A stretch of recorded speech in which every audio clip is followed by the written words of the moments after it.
वाच्य CBSE board के कक्षा 10 में पढ़ने वाले विद्यार्थियों के लिए अनिवार्य है। जो हिंदी व्याकरण में अक्सर पढ़ाया जाता है, बताया जाता है, बहुत से बच्चों की समझ में नहीं आता है कि वाच्य कहते किसको हैं। इसके लिए मैं बच्चों की सुविधा के लिए मैं आज बता रहा हूं कि वाच्य किसे कहते हैं। वाच्य का शब्दार्थ है बोलने योग्य या बोलने का विषय। बोलने योग्य या बोलने का विषय जो होता है, व्याकरण में क्रिया के विधान को वाच्य कहते हैं।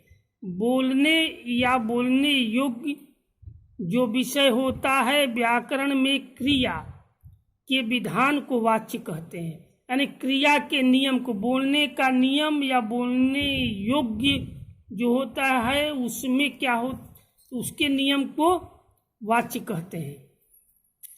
क्रिया का वह रूप जिससे यह जाना जाए कि क्रिया के व्यापार का मुख्य विषय कर्ता है, कर्म है या भाव है।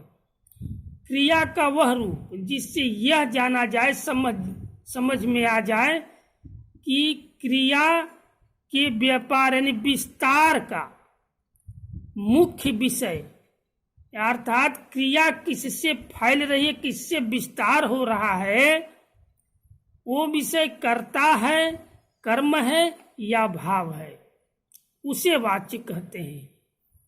वाक्यों में जिनकी प्रधानता होती है, पुरुष लिंग और वचन में क्रिया उसी का अनुसरण करती है। वाक्यों में, अर्थात वाक्यों में ये देखा जाता है कि कर्ता प्रधान है, कर्म प्रधान है या भाव प्रधान है, मुख्य है। क्रिया उसमें पुरुष लिंग और वचन के अनुसार ही उनका अनुसरण करती है, उसके अनुसार ही चलती है। वाच्य के प्रकार, वाच्य के 3 प्रकार होते हैं, कर्तृवाच्य, कर्मवाच्य, भाववाच्य। कर्तृवाच्य जब क्रिया का मुख्य संबंध कर्ता के साथ हो, अर्थात जो किया जा रहा है, जो कर रहा है, सीधा जब जुड़ते हैं उसी को कर्तृवाच्य कहते हैं।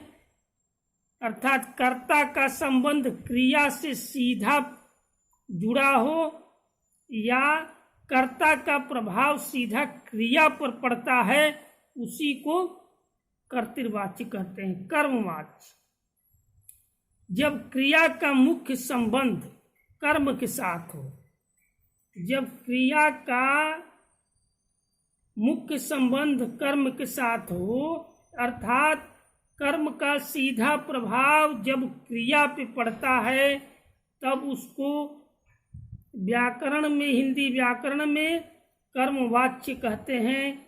वाच्य यानी बोलना, कर्म। तीसरा भाववाच्य जब क्रिया का भाव स्वयं में हो, खुद ही, अर्थात क्रिया स्वयं ही मुख्य हो, प्रधान हो, उसी को भाववाच्य कहते हैं।